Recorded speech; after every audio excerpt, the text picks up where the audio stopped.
Yo, what's going on, guys? Welcome back to a brand new video on the channel. Inside of today's video, we've got 15 balance changes to talk about and also 4 brand new mythic gears. So going straight into the mythic gears, and so the first one is going to be Crow's brand new mythic gear called Enduring Toxins. So basically, he gets a 30% increase in his poison damage. So before, he used to deal 120 damage and now 156. So if you're wondering, that's an increase of 36, but also 144 extra damage every single time, you know, that poison takes effect. So I feel like this mythic gear isn't really the strongest, but still a cool addition to Crow's kit. So next up with a brand new mythic gear, we have Spike, and it is called Sticky Spike. So basically with Spike's super, it will slow 50% more effectively. So I feel like this super can be pretty toxic. You know, sometimes it can be pretty hard to actually land your Spike super.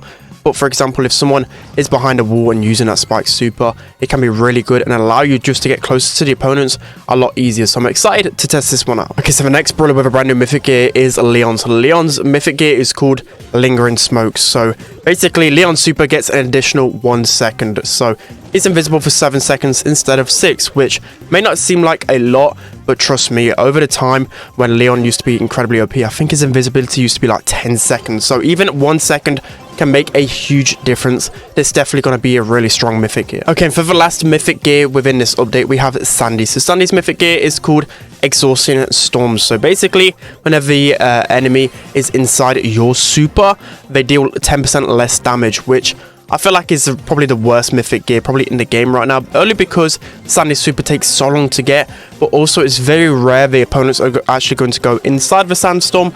Normally you throw the super and the enemies just run so far away from it, so I really see this one getting no value. Okay, so to begin with, we're going to be starting off with the buffs. So there's a lot of buffs to some of the worst brawlers within the game, which is pretty nice. So the first one is going to be Mr. P. So his attack damage is going from 1080 to 1140. So it's a 5% buff, a 60 damage buff, which doesn't seem like a lot, but Mr. P has just been absolutely terrible for the longest time. And I feel like we don't want to make too many buffs to Mr. P because we saw how toxic he was a couple of years back.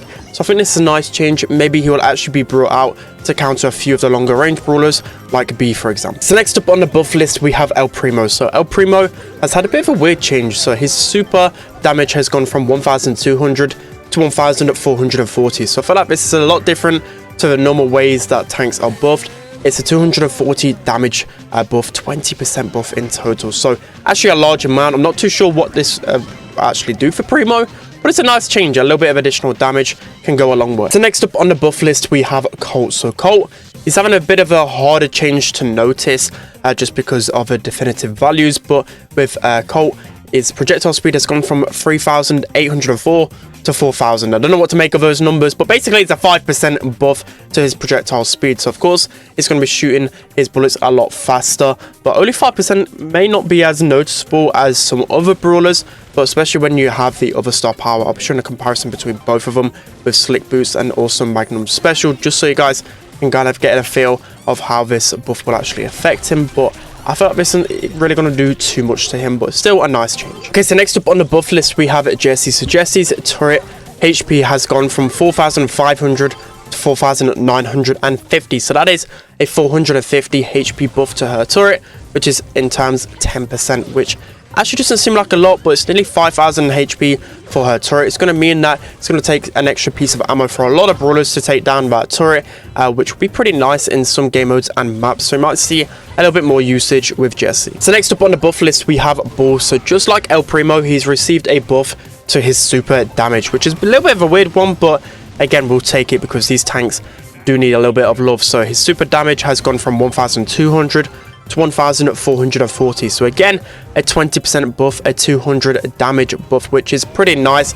Not too sure what this will actually do in terms of changing interactions. I don't think it will change too much, but still, a buff is a buff, and we'll take it with Brawl. Next up on the buff list, we have BB. So BB has been struggling in the meta for a long time. She's receiving another buff, this time to her HP again, I believe. So with her HP, it's going from 6,600 to 6,900. So that is a 5% buff, a 300 health buff overall. So it may not seem like a lot in terms of numbers, but we've seen in previous metas where BB, again a couple of years ago when she was really strong, She used to have a high amount of health, and the way they nerfed her is just by her HP. So they're slowly giving back her HP, and I can see her definitely being a force in certain game modes like Heist. So next up on the buff list, we have Grom. So I feel like this change is actually going to be the biggest change out of every single brawler right now. I think he's going to be one of the best brawlers in the game, or definitely have the biggest increase. But anyways, his damage has gone from 1650 to 1740, so that is a 90 damage buff.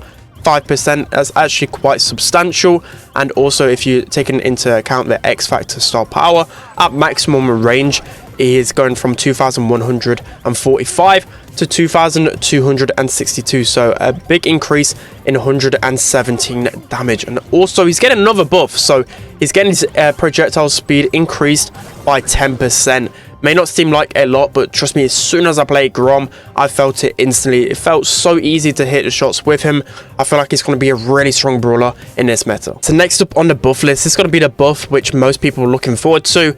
It is with Dynamike. So Dynamike has received a nice buff. So after throwing his attack, his Dynamite blows up 10% faster. So maybe Dynamite can actually be usable in the meta now. It's been so easy to dodge his main attack for the longest time. 10% may not seem like a lot, but after trying it out straight away, I can feel a huge difference. And I feel like you're going to be landing your shots so much easier now. So it'd be pretty nice to see Dynamite maybe in the meta again. And for the final buff of the video, we have Sam. So Sam has been a little bit underwhelming in the meta for a little while now since they nerfed his star power, but his HP has received a small buff, going from 7,800 to 8,100, so a 300 health buff.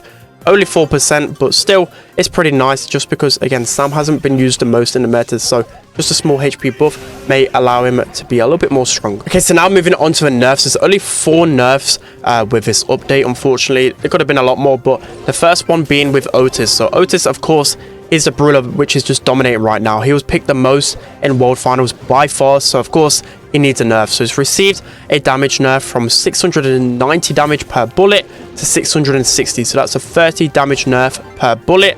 Only 5%, but it's definitely going to make him a little bit worse off in the meta. You probably won't see him dominate as much anymore, because a damage nerf will really hurt Otis. You've seen in the past when he was the worst brawler in the game, he dealt like no damage. It was really hard for him to finish off a kill, so I feel like in the long run this may push him down a little bit in the meta. Next up on the nerf list, we have Griff. So his supercharge has been reduced from his super, so basically the numbers with it, so it's gone from 102 to 92, so that's a 10% nerf. Not too sure what those numbers mean. Of course that's probably more so inside of a game number wise, but basically 10% nerf. It's not going to do a ton to him, but maybe it's going to mean it's a little bit less toxic. Like I felt like sometimes, especially against some of the tanky brawlers, you could just spam the super buttons, so maybe it will impact him a little bit in the meta, but I don't think it's really going to do too much. Next up on the nerf list, we have Buster again. So Buster is still one of the best brawlers easily right now in the meta, so any type of nerf is welcome. So this one actually feels like a big one. So his attack unload speed has gone from 200 milliseconds to 250, so that is a 25% increase in his attack unload speed. So you can definitely feel the difference. I feel like sometimes you could just spam auto aim it too quickly with Buster. I feel like this will be a nice nerf. So now moving on to the final nerfs of this video. So it's going to be with Gale. He's received 3 nerfs, which I feel like is definitely overkill. He's going to be one of the worst brawlers in the game easily after this. So he's got a reduced supercharge from his basic attacks. So this has gone from 120 in value to 90, so a 25% decrease, and also he's reduced his supercharge from his super, so the value used to be 170, it's gone down to 100, so that's a minus 40% difference, which is huge. And then also with his gadget, his twisted duration has gone from 10 seconds to 5 seconds. So all of these nerfs basically going to make it so he gets his super less. The big interaction change which I noticed is when you stun someone against a wall. Before this nerf, you would only need 2 pieces of ammo after you stun them, and then you could cycle your super again. So now it's changed, so you need 3 pieces of ammo. This is going to be huge. You can't cycle your super and stun lock people anymore. I feel like Gale has to be one of the worst brawlers now. Alright guys, it's going to be it for today's video. Hope you enjoyed this one. Let me know what you think of all the balance changes in the comment section below. I feel like in terms of all the balance changes, it's going to be a couple of brawlers which are going to really benefit. Dynamike and Grom in particular, I feel like they're definitely going to rise the highest out of all the brawlers that got buffed. And then when it comes down to nerfs, I feel like Gale, he's got to be pretty much dead. Like, I really wanted a Gale nerf, but not 3 nerfs, maybe a couple of nerfs, just a little bit, but there's some big value changes with this, and it's going to be pretty hard for him to really do anything. But in turn, this is again going to make other tanks a lot stronger, so look out for tanks in this new meta. I feel like with the nerf to Gale, like a lot of times people couldn't draft a tank because they were scared of the opponents picking a Gale, because Gale could literally 1v3 tanks on his own, but now it's going to be a lot harder to take down tanks as a Gale, so maybe you'll see a lot less Gale, a lot more tanks. So yeah, that's going to be it for today's video, guys. Hope you enjoyed it. Don't forget to like, comment, and subscribe, and I'll see you guys next time.